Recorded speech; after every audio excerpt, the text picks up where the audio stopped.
Joining me now is Jewish LGBTQ advocate and Emmy award-winning actor Yuval David. Yuval, this year you attended a pride parade in Washington, D.C., where you and the group you were with were physically assaulted, abused, spat on, just for being Jewish and supporting Israel. Here's some of what happened. Then why are you rushing us? You guys have genocide! You're rushing us. You can't hit us. This Yiddish.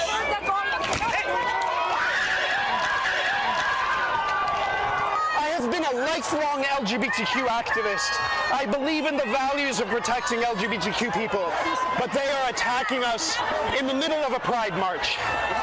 Am I not supposed to be welcome within my own LGBTQ community because I am Jewish, because I'm Israeli? We have people of all nationalities here, all different types of LGBTQ people, and we're being booed right now.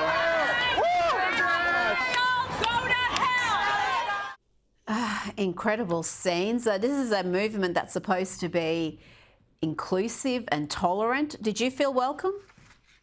I did not feel welcome, as is obvious from that video. The thing is, we also were assaulted in multiple different events during that Pride weekend in Washington, D.C., and the same thing happened in New York City.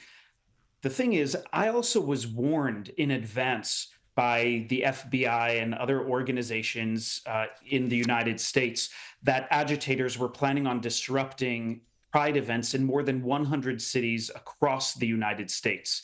I don't believe that anybody should be allowed to stop our pride, to stop us from presenting ourselves, being who we are. That's part of what living in a democracy is about. But I've seen these factions within the LGBTQ movement grow and increase. And I've been waving that red flag for a long time, and sadly, have been heavily ignored. And that's why we're seeing what we're seeing right now with the LGBTQIA+ movement having gone to some mind-twisting extremes.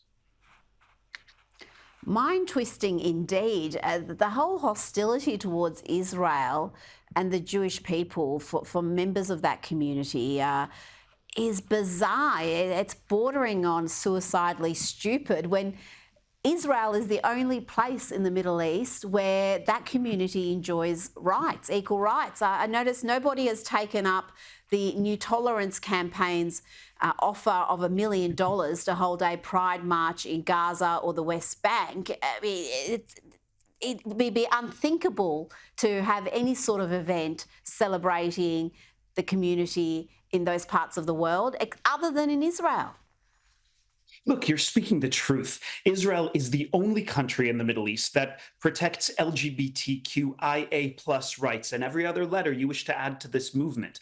Israel is the only country in the Middle East that provides asylum for people, for Arabs who wish to flee their countries and move into Israel so they can still speak Arabic, so they can still be around other Arabs and Arab Israelis in order to be safe. The same thing goes for women's rights. So look, I'm an equal opportunity supporter and an equal opportunity critic. If somebody from my own liberal, progressive LGBTQ movements is doing things that's against the values of these movements, then I'm going to speak out about it.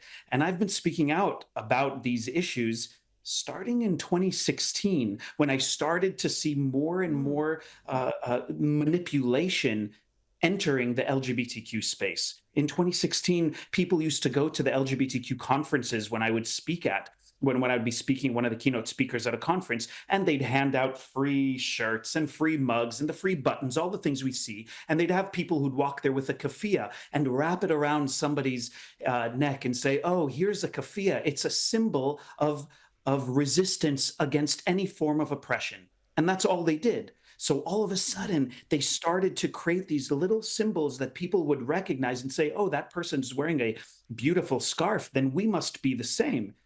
Is that all that it takes with catchy nursery rhyme slogans that rhymes to manipulate these people to believe that Hamas is an organization that an LGBTQ person should support, or Hezbollah, or Iran? It doesn't make sense.